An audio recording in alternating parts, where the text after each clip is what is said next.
Une espèce, une histoire, un podcast, une aventure. Protégé, menacé, mal aimé, extraordinaire.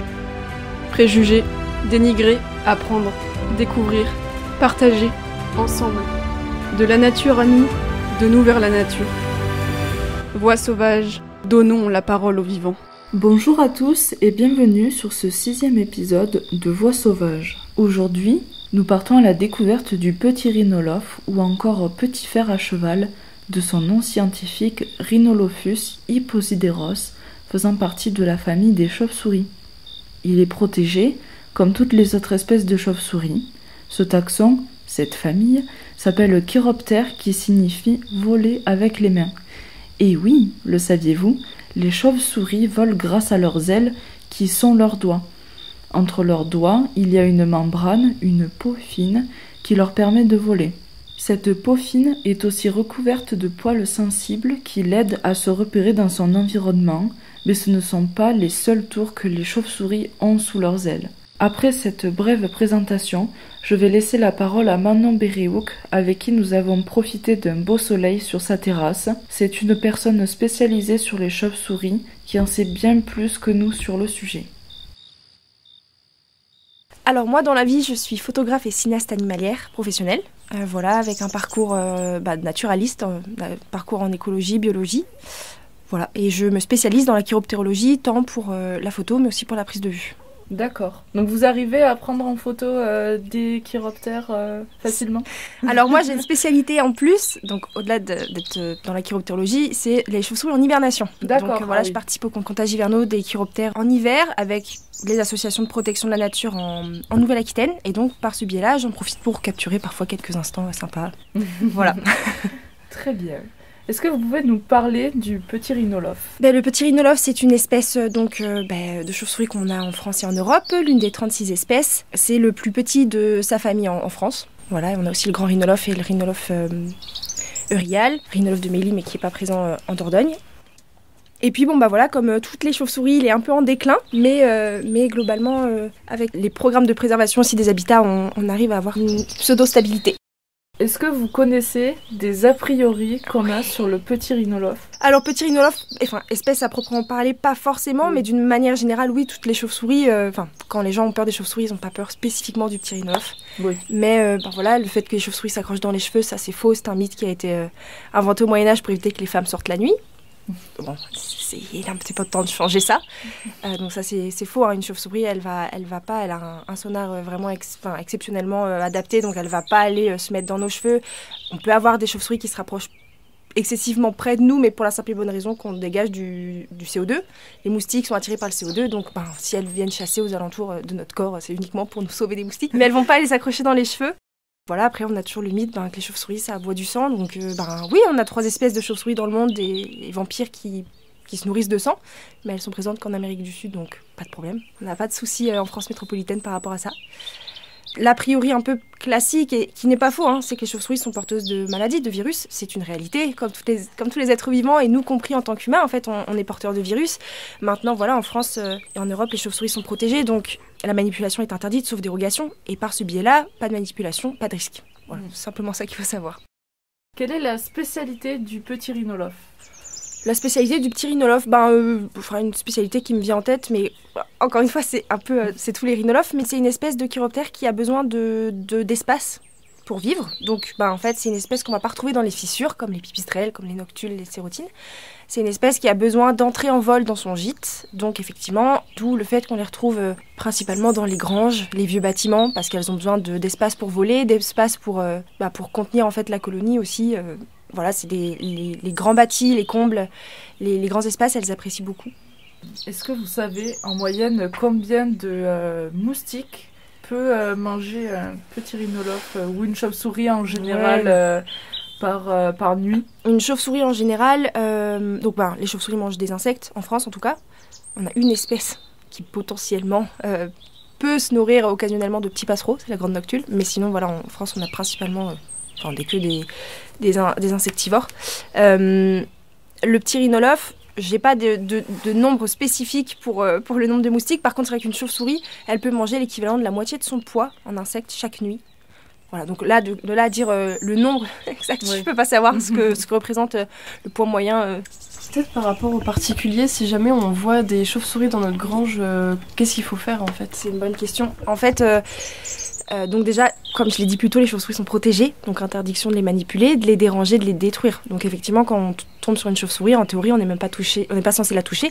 Bon voilà, et il arrive que des colonies viennent s'installer dans nos bâtis parce qu'ils sont super favorables. Déjà, c'est une bonne nouvelle, ça veut dire que l'environnement est en bonne santé et que tout va bien. Donc c'est parfait pour aller s'installer. Maintenant, si jamais il y a des a priori, il y a des peurs ou quoi que ce soit, il y a la SFEPM qui, sur le site internet, en fait, a regroupé toutes les associations naturalistes référentes pour la chiroptérologie. Et donc, si on a des soucis de cohabitation, on peut appeler les numéros spécifiques pour notre département. Et donc, il y a des personnes qui vont venir se déplacer, regarder en fait où est le problème, comment améliorer la cohabitation en fait entre ces mammifères et puis l'être humain. Parce que c'est vrai que parfois, ça peut être compliqué de se retrouver du jour au lendemain avec une énorme colonie de chauves-souris chez soi. On ne sait pas pourquoi elle est venue, mais elle est venue. Et en fait, parfois, on n'a pas envie. On a des peurs aussi, elles sont pas... Enfin, chaque peur est légitime, hein. Mais voilà, il y a des peurs plus non contrôlables. Et c'est vrai que on se retrouve avec une colonie de chauves-souris du jour au lendemain, ça fait des dégâts, entre guillemets, puisque oui, en fait, ça fait caca. Le guano, ça peut être assez conséquent en termes de volume. Mais voilà, donc les associations de protection de la nature sont là pour aider les particuliers à trouver des solutions. Il y a toujours des solutions, c'est ça qu'il faut savoir. Et puis le guano, si vous avez un jardin, c'est très pratique parce que c'est un super engrais. Ouais, c'est génial. Le guano se vend dans certaines animaleries, faut dire. Mais oui, c'est génial. Donc voilà, si vous avez des chauves-souris chez vous, c'est très pratique. Oui. Ah oui, en termes de quantité de moustiques, après au jardin, on est sur un très bon anti-moustique. Bio, très bio. Naturel, bio. Oui, complètement. On dit aussi beaucoup qu'elles sont vecteurs de la rage, principalement. Et il y en a plein qui ont peur de ça, parce qu'on dit qu'elles portent principalement la rage. Alors le pteridnolophe, en tout cas aujourd'hui, si je ne me trompe pas, c'est pas l'une des espèces en France qui est porteuse de la rage. En tout cas, il y a 4 espèces en France qui sont porteuses quand je dis porteuse, c'est-à-dire c'est pas toute l'espèce, c'est quelques individus de l'espèce. Ça concerne pas évidemment toutes les espèces ni tous les individus. Et donc le pteridnolophe ne fait pas partie des espèces qui n'ont pas encore été détectées comme porteurs de la rage. Attention. mais voilà, oui, effectivement, c'est le cas. Il y a des chauves-souris qui sont porteuses de la rage. Elles sont porteuses saines, donc parfois en plus elles ne... Comment dire ? Elles sont pas malades. Et voilà, elles ne développent pas de symptômes. Mais par contre, effectivement, au contact du sang et de la salive, en fait, elles peuvent contaminer, si je puis dire, d'autres espèces, d'autres individus. Maintenant, encore une fois, pas de contact, pas de risque. On n'est pas censé toucher une chauve-souris sauf dérogation. Donc voilà, il n'y a pas de... C'est ça qu'il faut vraiment se mettre en tête. On touche pas une chauve-souris, donc pas de risque, tout va bien. Elles sont très mignonnes, elles ont l'air très douces, hein, elles sont très douces, mais on touche pas. Et puis elles vont pas nous attaquer alors... Non, complètement. Non, et puis voilà, une chauve-souris, alors oui, les personnes ont souvent peur de ça, c'est qu'on a toujours entendu qu'un chien ou un renard qui est porteur de la rage, il va attaquer, il va mordre, l'agressivité, elle est... Je connais pas bien ce sujet-là, mais elle est peut-être propre à chacun, Enfin voilà. En tout cas, une chauve-souris qui a la rage, elle va pas aller attaquer, elle est plutôt très amorphe, apathique, toute molle. Elle va pas aller attaquer l'être humain, c'est ça que je veux dire. Par exemple, s'il y a quelqu'un, un particulier, qui trouve une chauve-souris comme ça par terre qui est blessée... Oui, que faire ? Voilà, c'est la question. La manipulation de chauve-souris, donc, en théorie, est interdite. Maintenant, effectivement, on a quand même du bon sens, je pense. Effectivement, si on a vraiment la volonté de sauver cette chauve-souris, en fait, on la prend déjà délicatement, toujours avec des gants. Ça, c'est obligatoire. Peu importe l'espèce, parce que y a la rage, mais il n'y a pas que ça. Et nous-mêmes, c'est quelque chose d'important. Autant elles peuvent nous transmettre des choses, des vilaines choses, c'est pas un problème. Mais nous aussi, en tant qu'être humain, on peut très bien leur transmettre plein de cochonneries. Donc, c'est important d'utiliser des gants, quelque chose, pour séparer le contact de la peau. La mettre dans une petite boîte avec de l'air, évidemment, pas d'eau, pas de nourriture, à l'abri du vent, de la pluie, des prédateurs, et dans le noir, et puis aller l'amener en centre de soins. On n'a pas des centres de soins partout en France, c'est le problème, mais il y en a quand même qui prennent en charge des chauves-souris, il y a des rapatrieurs aussi parfois, il faut se renseigner, les numéros sont sur internet, tout ça. Donc, voilà, si jamais, effectivement, parfois il y a des particuliers, et ça arrive très souvent d'ailleurs au moment des naissances, qui ont des nichoirs, et puis il y a des petits au sol. Bon, bah là, c'est pareil, en fait, pas besoin forcément d'appeler un centre de soins. On prend des gants, on se protège, et en fait, on va la remettre, si possible, alors, sauf quand le nichoir, il y a des mètres de hauteur, mais on va essayer de remettre, en fait, le petit, au moins le mettre en hauteur, pour que la mère puisse venir le chercher, parce qu'une chauve-souris au sol, ça a vraiment du mal à décoller. Il y a certaines espèces même qui ne peuvent pas prendre appui, qui ne peuvent pas décoller du sol, donc c'est pour ça de le mettre en hauteur, la mère va venir le récupérer. Voilà. Ok. Est-ce que les chauves-souris ont des prédateurs ? Oui, le chat domestique. Le chat domestique est un grand prédateur de chauves-souris. Je vais pas dire catastrophique, mais presque. Non, c'est vrai que le chat domestique, c'est un vrai problème, mais pas que pour les chauves-souris, qu'on s'entende. Maintenant, il n'y a pas que ça, les rapaces nocturnes. Les rapaces nocturnes, j'ai trouvé de nombreuses fois des crânes de chauves-souris dans les pelotes de réjection de chouettes effrayées, des lagnons blancs aussi. Ah oui. Oui. Donc voilà, il y a la fouine aussi qui traîne dans les greniers, dans les granges. Forcément, s'il y a une petite colonie de chauves-souris, on va bien aller se servir, c'est pas un problème. Voilà, donc, mais d'une manière générale, l'espèce qui fait je pense vraiment qui prédate le plus les chauves-souris, ça reste le chat domestique, bien que la prédation va pas être vraiment pour se nourrir, c'est ça aussi le problème. C'est que c'est du jeu, voilà. Ouais, ça vole dans tous les sens. Ça vole, c'est trop chouette, ouais, c'est ça. Bah oui, quand on faisait un comptage, je me souviens de sorties de gîte après, une colonie de mise-bas, donc on faisait les comptages, donc les chauves-souris qui sortent, c'était une petite lucarne. Et en fait, à un moment donné, on se dit, mais il n'y a plus de chauves-souris qui sortent, c'est bizarre, et toi, elles sortent plus. Et en fait, on tourne la tête et le chat était sur la lucarne, en train d'essayer de les attraper au compte-gouttes. Et donc, c'était... Ouais. C'est pas évident, la cohabitation avec les chats. En plus, il y en a beaucoup de chats domestiques. C'est ça, oui, on a de plus en plus. Les gens adoptent aussi de plus en plus. Je sais pas si c'est une bonne chose, probablement. Oui, bien sûr. Mais voilà, il y a peut-être des choses à prévoir pour son chat. Je sais pas, c'est un autre débat. Franchement, j'ai pas de chat, pour une bonne raison. Mais bon, voilà. Bon. Est-ce que vous avez des choses à dire en plus ? Non, je suis très contente parce que je constate une petite augmentation de comment on va dire, d'intérêt pour les chauves-souris. C'est bête, je suis pas âgée, j'ai 25 ans cette année. J'ai fait des études en environnement depuis 2018, je m'intéresse aux chauves-souris, donc ça fait pas beaucoup d'années.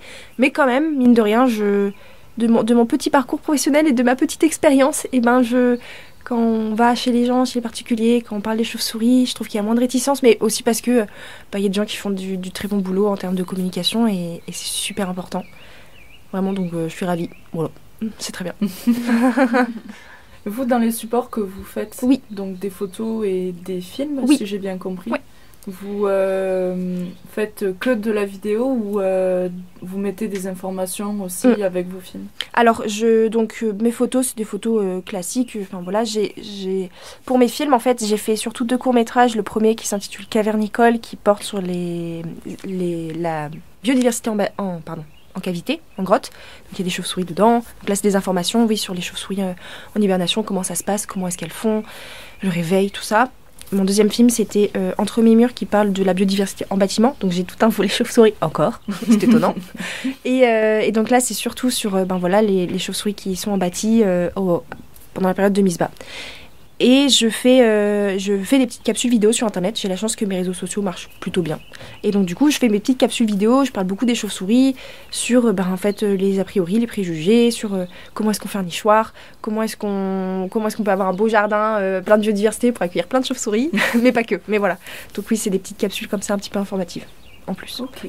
Bon, c'est chouette. Merci. Vous faites aussi un travail de sensibilisation. Oui, ouais, j'essaye au mieux. Mais c'est pour ça aussi que je dis que j'étais étonnée, j'ai une vidéo en particulier sur les nichoirs à chauves-souris qui a très bien marché, qui a fait des millions de vues, pour être clair. Et en fait, évidemment, il y a toujours des personnes pas bienveillantes, c'est un fait, on s'en fiche, c'est les réseaux sociaux, c'est normal.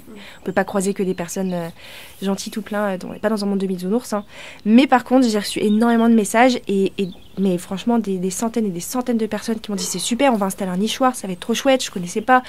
Et en fait, bon, installer un nichoir, c'est compliqué parce que souvent, il n'est pas habité rapidement. Et puis, selon, elles sont super exigeantes. Donc, mais au moins, le fait de passer le cap, de se dire, ok, c'est chouette, on va installer un nichoir, je trouve ça génial. Et du coup, ça m'a vraiment... franchement, ça m'a mis du baume au cœur et j'étais très contente que ça marche et que les gens, finalement, se disent, ok, non, mais bon, si elle est dans le bâtiment, bof, mais en nichoir, ok, pas de problème. Hé, Nana, Et du coup, où est-ce qu'on peut les trouver, ces vidéos, exactement? Sur Instagram, TikTok, YouTube, mais surtout sur Instagram. Surtout sur Instagram. D'accord. Voilà. Mais oui, les réseaux sociaux, mine de rien, ça marche quand même très très bien. Je trouve. Enfin, c'est un bon moyen pour relayer les informations. Il y a beaucoup de gens qui regardent. Bien sûr, c'est clair. Puis ça touche la jeunesse aussi. Et oui, et ça touche, oui, c'est ça, c'est que ça touche, même si évidemment, je pense que l'algorithme fait que je vais toucher des personnes qui sont plus axées nature, bien que quand j'ai des vidéos qui marchent, attention, quand je dis marche bien, je considère que toutes mes vidéos marchent bien. Mais non, pas forcément. Mais que quand il y a une vidéo qui est vraiment, vraiment vue beaucoup de fois, en fait elle va toucher pas que les naturalistes, pas que les fous de nature, et c'est là où c'est trop intéressant, et c'est là où j'ai eu des trop bons retours en disant je savais pas pour les chauves-souris, ok on va voir pour un nichoir et tout, et même des gens en ville, enfin à Paris qui m'ont envoyé des messages, j'ai un balcon, comment est-ce qu'on peut faire, on peut faire, mais bien sûr, allez-y, c'est super, et puis même si c'est pas des chauves-souris qui sont dedans, ça va être autre chose, enfin tout peut favoriser en fait une autre espèce, donc c'est super, voilà. Et vous faites des animations à côté du film? Oui, alors oui, du coup je vis ma micro-entreprise, donc j'ai le côté volet photographe, cinéaste, animalier, naturaliste, mais enfin dans la micro-entreprise, ce qui est bien, c'est qu'on peut mettre plein de choses, on peut mettre plein de trucs, donc du coup à côté, oui, je fais aussi des interventions dans les écoles, dans les lycées, en BTS, GPN aussi, voilà, sur plein de choses, sur la sensibilisation, sur les animations, sur de la recherche d'indices de présence et tout. Enfin voilà, j'ai un petit peu de volet éducation aussi, c'est vrai. C'est pas que j'aime moins, mais c'est pas, voilà, moi ça m'intéresse vraiment énormément, mais c'est vrai que c'est pas le gros de mon travail, pas du tout. D'accord. Voilà. Bon, je pense qu'on a fait un petit peu le tour de tout ce qu'on avait à dire. Nous remercions encore Manon, que vous pouvez retrouver sur les réseaux en tapant manon.brhc, où vous pourrez vous renseigner sur la faune sauvage et plus précisément sur les chauves-souris. C'est aussi le dernier épisode de Voix sauvage. On espère que ça vous a plu et que vous en aurez appris sur la faune et la flore sauvage de notre magnifique Dordogne.